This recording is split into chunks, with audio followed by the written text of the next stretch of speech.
Alright, so today we're determining what our stringers are going to look like, and we're also involving a pad and our stairs that come down. So I'm going to tell you kind of the steps that we take in determining how these stringers are going to get cut to the length that they should be cut and how many stringers we need, as well as where we're going to place our pad. Over here, what we do first, we determined that we were going to have a pad over here in this section, over by the ladder there, and then we were going to turn and come this way after our steps come down. So because of that, this is going to be our landing point, this ground level right here. Now with that ground level being in mind, what we do is we'll measure from the top of the deck here, and we'll come straight down to the ground. After we have that measurement, we're going to divide that by 6.5. That'll tell us about how many stringers we need. In this case, we're going to have 17.5 steps. With that math, we have to figure out whether it's going to be 17 or 18, and that's just our starting point.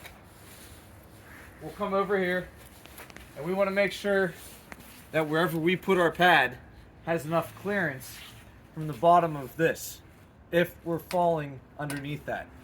In this case, we're going to bring 13 steps this way. So at 13 steps times 10, that'll be the run of your woodcut stringers. That'll tell you have 130 inches you got to come out for your steps. So we measured from our 4x4 pad up here where our stringers are going to start, and we came out 130 inches, which was right here. That was 13 steps.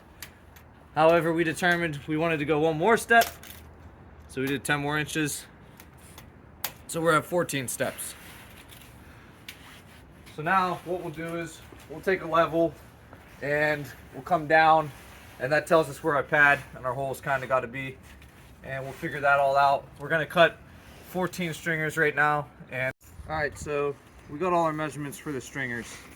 Now what we're going to do is we're going to mark them all off, and basically you want 6.5 for your rise and 10 for your run.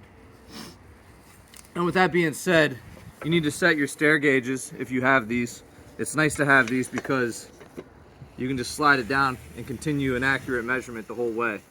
You're not going to move a little bit this way or that way as you're going, so everything's going to be square and plumb.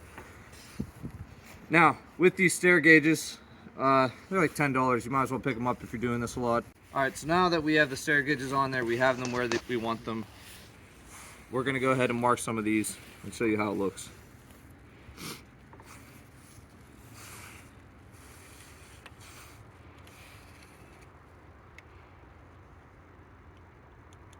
Every time I mark my section, I'll start my next line right here, and I have a Sharpie mark on my carpenter square there. And I'll just slide this down. There's my next line, my next step. I'll mark my line again. And so you can see this little spot right here, this is just a notch that's going to get cut out. The actual step is here.